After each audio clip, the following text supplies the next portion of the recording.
अभिवादन स्वीकार कीजिए ब्रजेश मिश्रा का और आप देखना शुरू कर चुके हैं द डिबेट। योगी सरकार आज अयोध्या में राम दरबार में मौजूद थी। पहली बार हुआ है कि अयोध्या में उत्तर प्रदेश शासन की सर्वोच्च नीति नियंता इकाई कैबिनेट, उसकी मंत्रिपरिषद की बैठक हुई और उस बैठक में कई महत्वपूर्ण निर्णय लिए गए। कैबिनेट का होना, बैठक का होना, ये एक सामान्य बात है, लेकिन इसका ऑब्जर्वेशन अगर आप करें तो इसके निहितार्थ क्या हैं, ये दरअसल मसला है। और चर्चा भी उस विषय पे होनी चाहिए कि कैबिनेट क्यों हुई और आने वाले महीनों में अयोध्या उत्तर प्रदेश की राजनीति का सेंटर स्टेज, यही तात्पर्य है आज की चर्चा इसी विषय पे। बहन भाइयों, अयोध्या धार्मिक लिहाज से सही, सामाजिक मसले पे भी सही और राजनीतिक मसले पे भी सही, और अब शासन के दृष्टिकोण में भी आज सरकार पहुंच गई अयोध्या। अयोध्या में रामलला के दरबार के प्रांगण के बाहर उत्तर प्रदेश शासन की, मेरे शब्दों पर गौर करिएगा, उत्तर प्रदेश शासन की सर्वोच्च नीति नियंता संस्था, जिसे कैबिनेट कहा जाता है, जो उत्तर प्रदेश में पॉलिसी डिसीजन पर सामूहिक निर्णय लेती है, उसकी इस सर्वोच्च संस्था की आज बैठक अयोध्या में हुई। अयोध्या, लखनऊ से निकलकर कैबिनेट का अयोध्या जाना, ये एक बड़ा राजनीतिक घटनाक्रम है। शासन से दृष्टिकोण से आप भले ही इसके महत्व को उतना रेखांकित न करते हों, लेकिन राजनीतिक दृष्टिकोण से ये एक बड़ा निर्णय था। अब इसमें भी दो फैसले हुए। एक फैसला अयोध्या तीर्थ विकास परिषद के गठन का, यानी आने वाले वक्त में यह परिषद अयोध्या की सर्वोच्च पॉलिसी डिसीजन बॉडी होगी। और जो राम जन्मभूमि न्यास परिषद है वो प्रांगण के भीतर ही रहेगा। प्रांगण के बाहर का सारा कंट्रोल अयोध्या तीर्थ विकास परिषद के हाथ, यानी कंट्रोल राज्य सरकार का।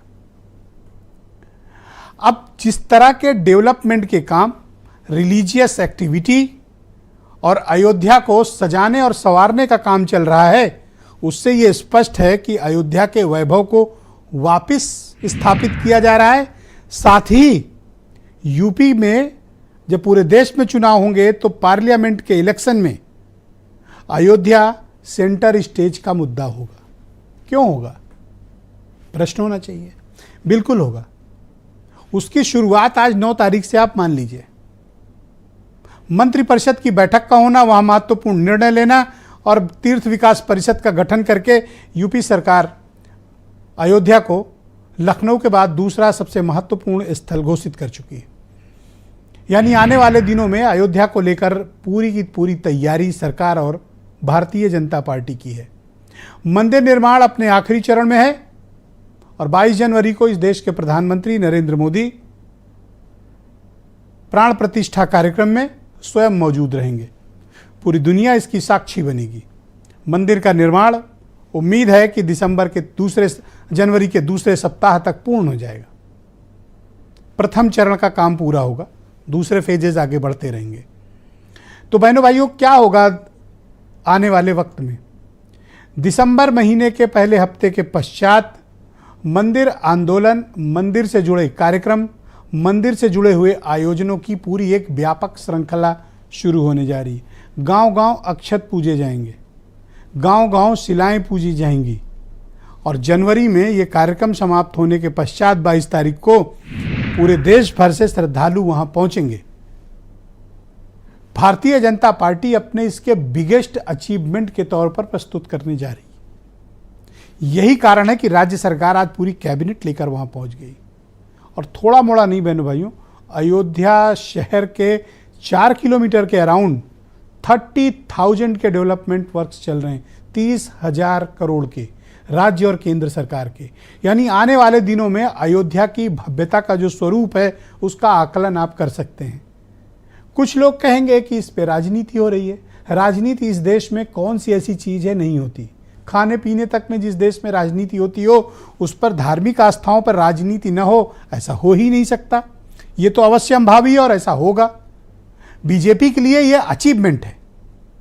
लेकिन अब तक मंदिर के मसले पर या मंदिर की आवाज़ सुनकर विपक्ष किनारे हो जाता था या साइड हो जाता था या उलटकर बोलता था। अब वही विपक्ष मंदिर के साथ खड़ा है। बस यही भारतीय जनता पार्टी परेशान है कि ये खिलाफत क्यों नहीं कर रहे हैं खुल के। अगर ये करेंगे तभी तो एक्शन पे ही तो रिएक्शन होगा। अगर रिएक्शन पे रिएक्शन ही होते रहे तो उसका कोई तात्पर्य नहीं है। तो विपक्ष अब क्या चाहता है? आज हुई कैबिनेट की बैठक के बाद बीजेपी की राज्य इकाई, उत्तर प्रदेश की राज्य सरकार, इनका एजेंडा तय है। विपक्ष क्या अयोध्या के एजेंडे को बाई करेगा, साथ आएगा, खिलाफत करेगा, न्यूट्रल रहेगा, या फिर बीजेपी के साथ के दिए गए एजेंडे पर कंधे से कंधा मिलाकर खड़ा रहेगा? और एक प्रश्न और है, बहुत लोग पूछते हैं कि क्या राम मंदिर निर्माण हो जाने के पश्चात उस तरह की सामाजिक धार्मिक वेव क्रिएट की जा सकती है जो 90s में थी, 90 के दशक में थी? इसका जवाब है ना।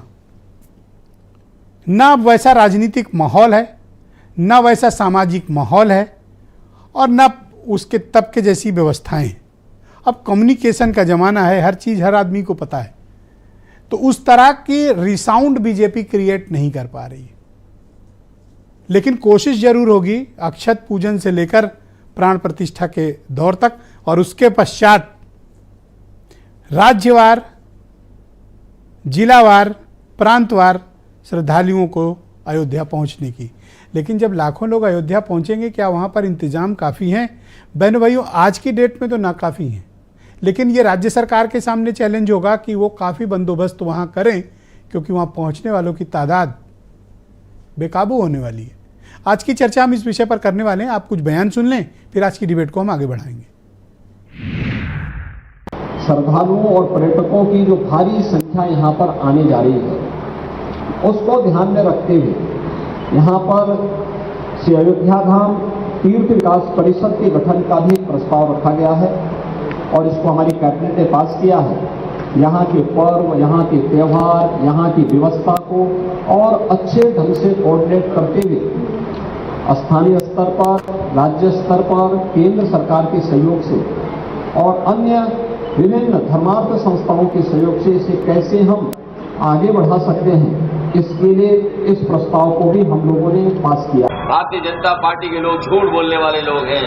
वहीं कांग्रेस पार्टी ने जो देश को बर्बाद किया था, उसी रास्ते पर भारतीय जनता पार्टी चल रही है।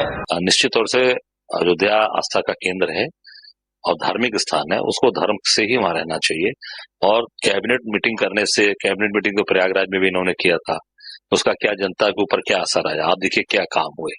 मैं समझता हूँ जो भी आपको निर्णय लेने हैं आप लखनऊ में भी ले सकते हैं, आप कहीं भी करिए, पर वो एक आस्था का केंद्र है और वो धर्म का स्थान है, उसको धर्म के ही तरीके से उसको देखा जाना चाहिए, वहां राजनीतिकरण नहीं करना चाहिए। अगर विपक्ष इस तरह की सॉफ्ट भाषा बोलेगा तो ये बीजेपी को सूट नहीं करता है। बीजेपी चाहेगी कि ये सब आक्रामक रहें, लेकिन ये सब आक्रामक नहीं है, ये सब भी धारा के साथ बह जाना चाहते हैं। इसलिए कोई विरोध के स्वर या कोई भी डिसेंट नोट कोई भी पॉलिटिकल पार्टी नहीं दे रही है। तो क्या बीजेपी अकेले ये गेम खेलेगी? Anything possible. आज चर्चा इसी विषय पे। शरतेंदु त्रिवेदी शरद जी हमारे साथ मौजूद हैं, भारतीय जनता पार्टी के प्रवक्ता हैं। डॉक्टर आशुतोष वर्मा समाजवादी पार्टी से हैं। डॉक्टर सुधा मिश्रा उत्तर प्रदेश में कांग्रेस कमेटी से हैं। हेमंत तिवारी जी मेरे साथ मौजूद हैं, देश के जाने माने पत्रकार हैं। चक्रपाणी जी महाराज मेरे साथ मौजूद हैं, राष्ट्रीय अध्यक्ष हैं अखिल भारत हिंदू महासभा के, हमारे साथ ज्वाइन हो चुके हैं। कुछ देर में और भी मेहमान हमें इस डिबेट में शामिल होंगे। तो त्रिवेदी जी, कार्यक्रम की शुरुआत मैं आपसे करना चाहता हूं और मेरा पहला प्रश्न है कि क्या